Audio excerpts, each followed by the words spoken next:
I'm excited to be welcome on with a top 150 prospect in 2021, RJ Felton. What's going on today, bro? What's going? What's up, everybody? Not much, man. Well, this is not the ideal 2021 kind of summer for a recruiting class. You guys are trying to go through your recruiting process, trying to play AAU. How have you kind of handled this new process, though? Man, I'm just trying to stay in the gym, stay healthy. I'm just trying to keep myself in shape, so when I come back out there, I can go out there and kill. And you've pulled in a lot of offers as of late, especially because of your big time year. You're seeing with schools like VCU, Elon, UNC Wilmington, the list goes on. What's the recruiting process looking like right now? Man, I'm just being patient right now, just looking for the right opportunity to play. I'm looking for the right coach to push me to the next level. And as you have a ton of offers, way over 10 offers right now. How are you kind of planning to start narrowing this down, start looking at what schools are really fit you the best? I'm just looking at how the coach. I'm just watching how they played throughout the past season. Like I'm watching over their games and all that kind of stuff. Absolutely. And so, out of all the schools that offer you right now, who'd you say are showing the most interest in you? I say UNC Wilmington, College of Charleston, Elon, and ECU. ECU didn't offer me yet, but they're showing a whole lot of interest. That's kind of the next thing I want to touch up on. What would you say are some of the schools you expect to get an offer from pretty soon? I say East Carolina, Mm-hmm. um, man, Bowling Green, Tulsa. I say Creighton, maybe Creighton. There's some more. There's some more that that's not on top of my head right now. And when you talk about what you were able to do this past season, you win Play of the Year. You had a big time year. People were expecting you to kind of, if you couldn't play AAU, everyone expects you to kind of blow up even more. When these bigger offers possibly start coming, you start seeing a lot more Power Five schools come in. How much more appealing would those schools be to you? I mean, when the Power Five start offering me, I'm not gonna let it go to my head. I'm just keep my head on. I'm gonna keep my head straight. That means I gotta work more harder. Work more harder in the gym. Stay mentally focused throughout all the recruiting process and all that. And whatever schools start coming in now, obviously the other schools have been with you kind of from the beginning or a lot longer. What's it going to take, and how much more do you kind of look at the schools that's been with you from the beginning? How much more appealing do those schools seem to you? I don't forget about the first schools that look at me first, because if it was because of them, I want to be here. I want to have all the other college coaches looking at me. I mean, it's good to have mind of them, mind of those colleges that offer me first. I mean, I still keep them on close to me.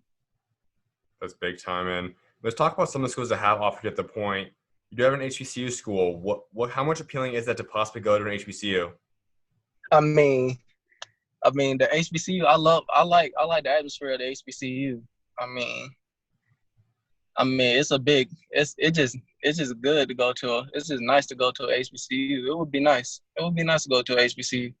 I mean, shoot, not so many players, not so many top 150 players don't go to a HBCU. Mm-hmm. Like whoever, I think Maker had kind of made away from people like make people go to HBCUs and all that kind of stuff. I mean, that's probably a good idea to go to a HBCU.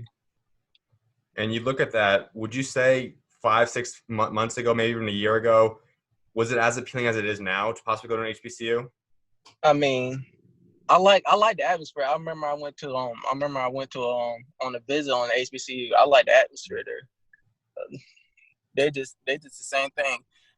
They just you can go to a HBCU and still make it to the big tournament. It don't matter what place that I go to. I'm still gonna I'm still trying to take the team to the next level and try to go to the tournament. Absolutely, man. And a lot of the schools, like I said, have offered you at this point. You mentioned UNC Wilmington as being a school that's really recruiting hard. What do you like about them? I mean, it's I'm just building a great relationship with the coach, with Coach Sanders and all the staff. Um, I'm just getting used to how they play and what offense they run. I'm just looking at them like I'm just studying how they play. Take me through the dream coach for you. Kind of build what would be a dream coach for you? I mean, my dad is a coach. My Mm-hmm. dad, I mean, I look to him as one of my favorite coaches. I mean, what a dream coach, a coach that's fiery, that's very fiery, like Coach Driscoll at North Florida. I mean, I like a coach that'll try to that is fun. Like he can mess around with us and also be serious at the same time. Mm-hmm. That's what I see more as a dream coach. That's awesome. And another school that's pretty big on your list. That's a pretty big school is VCU. What do you like about them? How's your relationship like with them? I mean, talking to talking to the assistant coaches, they pretty on me hard. I like VCU. I like VCU. I like how I like their campus and all. I like the gyms and all. I mean, it's probably a good place to go there. Without a doubt. And a lot of these schools are somewhere near close to your home for you. Is Hmm. staying either in South Carolina at home or at least somewhere in a state nearby home, is that any kind of priority to you? I mean, I don't mind going I don't mind going out of state. It don't really affect me like that. Gotcha. And so, I mean, let's kind of go through your high school career. As I said, you led up to your junior season, which was your breakout year. You had a big Mhm. time year, but I mean, let's go back to your freshman year. You're also playing North Augusta. What went into that original decision? Why? What was your first couple of years of high school like? I mean, my first couple of years, I was trying to prove something. I was improving on my game. I was trying to prove that I can probably lead a team. I Mm. mean, I was I was kind of like taking the back seat as becoming a leader. I had to learn from all the other players that's right in front of me. I mean, my first 2 years at North Augusta, it was fun. It was good years. But Coach Harold, Coach Harold's a good coach, great guy. He kind of treated me like another one. He's kind of like another father to me, like a stepfather to me. I mean, it's a great atmosphere. I feel like for me going over there and it kind of fed me as a person, like getting used to him. Shoot, it was a good year. It was good years on it. And you make the move then to obviously where you're at now. Why'd you want to this transfer? What into this move? It's my hometown. Aiken is my hometown. I played 7th and 8th grade over there at Aiken as a JV player. Okay. And so, I mean, you came out here now and you had the breakout year. At what point would you say it clicked in your career that you realized you can become a top 150 guy? You can become a legit Division One basketball player. At the end of my sophomore year, I seen so many improvements to my game. I seen so many improvements in my game. I've been working on my ball handling. I've been in the weight room. I mean, I had to build that mindset that I got to go kill everything that's out there. Was there a specific game maybe you remember that you just kind of went off or something that happened? You kind of clicked that you are one of the top players out there. When I played Greenwood, I had dropped 42. Mm-hmm. That's why I knew something was clicking. And when we played against Concord Assembly, one of the top teams, one top 50 teams in the country, I had about 29. That's how I know I was on that I'm on that way. So let's break it down to your overall game that you have. I mean, you're a guy that can get a bucket at will. You're 22 points per game. I know, listening to obviously what you talk about, that's not the most important thing to you. The rebounding effort, this being a two-way player, doing pretty much everything on the court. When did you kind of establish that? Why do you take so much priority in all the other stuff on the court? I mean, you gotta be an all around player to stay on the floor. You gotta attack. You gotta attack on defense. Go out the rebounds. Go out the loose balls. You gotta be a hustle guy. You gotta do the little things to become a better player. Like I've been watching so many players. Like I was watching Last Dance of like Dennis Rodman and all that kind of stuff.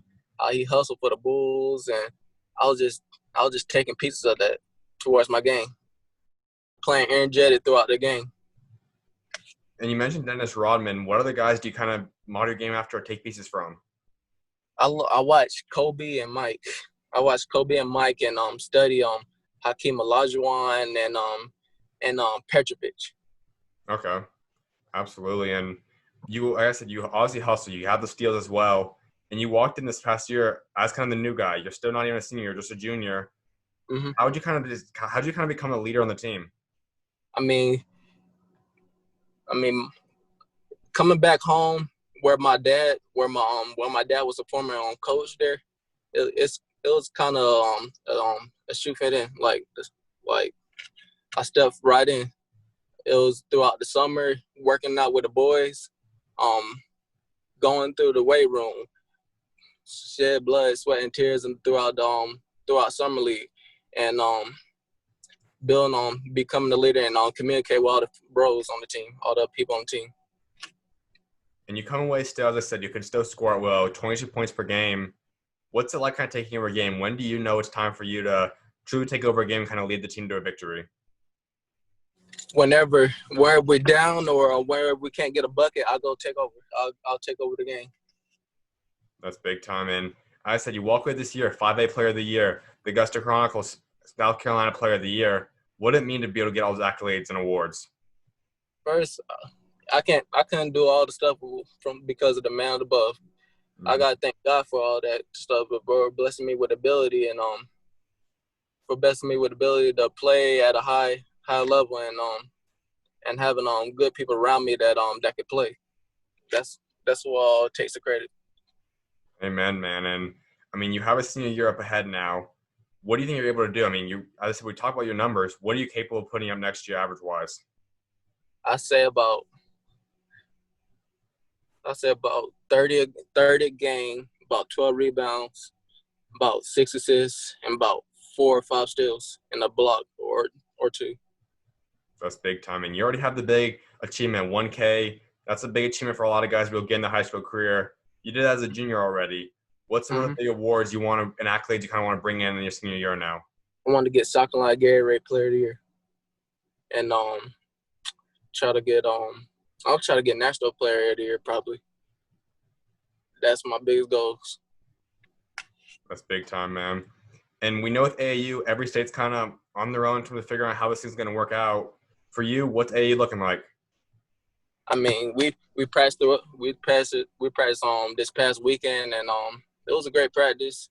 We scrimmaged against some college guys. I feel like we're ready for next week down there in Atlanta, where we probably gonna play against some top guys, some good guys down there. However many games you get in before you get back to the high school season, what do you want to prove on the AAU circuit and AAU courts? That I'm a killer. Mm-hmm. That you don't want to guard me. You don't want to go against me. For sure, man. Talking about you are in South Carolina, the Carolinas are adding a ton of talent right now. I mean, it's really one of the up and coming states. What's it like Mm-hmm. being part of that basketball out there? With Zion Williamson and John Morant setting the platform for us, it was a good thing for them to be the number 1 and 2 in the draft. Mm-hmm. I feel like they sleep on us. They sleep on the South Carolina name. They need some of the college coaches need to start coming down to the SC, which they probably are, to come get the guys. In South Carolina, we know there's a ton of talent, as you just said. Who's some of the other top guys you like going up against in South Carolina? Uh, I go against Robert McCray, Josh Beadle, Corey Richardson. Um, there's a whole lot of names. There's Bryce McGowan. There's Ike Carnage. There's Schuler. Devontae Schuler. Wait, that's not Devontae. I think Des Schuler. There's a whole lot of guys. Julian Phillips, one of the top players in class of 2022. There's so many talent in South Carolina. And when you look at all that talent out there, I mean, when you look at the college potential, all the guys you just mentioned are going high major, they're going Division I basketball. Do you have a close bond with any of those guys that you've talked about possibly want to team up with any of them? I mean, we be doing the open run sessions down there at the Savage Academy, so I get to play with them and see how they play. I mean, it's a great opportunity to play with those guys. Absolutely, man. Sometime the next year now, you're going to start narrowing down your list. You're going to commit. Mm-hmm. How do you kind of plan? What's kind of the target time you want to commit by and kind of start narrowing down that list by? I haven't decided yet, man. I'm just trying to stay patient throughout the process and looking for the right coaches. Mm-hmm. Probably I'm probably gonna cut it around. I say November or October. Okay. So you probably still want to play the season until you commit? Mhm. Gotcha. Absolutely, man. My last thing before I let you go is I can imagine you want to build a legacy for yourself with what you achieve on the court, as well as what you're able to get done off the court and do back for your community. By the time you walk away from the game of basketball someday, what do you want that legacy to be? I want people to look at me as a person that give back to the community, a person like a strong face towards the community, like kids that look up to me. I want to be the face. I want to be the face of the state or the face of the country. I want to give back to my city. And I know you talked about faith a little bit earlier, and I know you talked about God. How would you say God's kind of helped get you to the point you're at today? Without him, I won't be the man out here today. I pray for good health, praying that I don't have a long-term injury over the time, and without him, man, I wouldn't be RJ Felton. Absolutely, man. Definitely appreciate you taking time to come on again, my guy, and can't wait to see what God got next for you, man. Yes, sir. God bless you. You too, man. Talk to you later, man. God bless.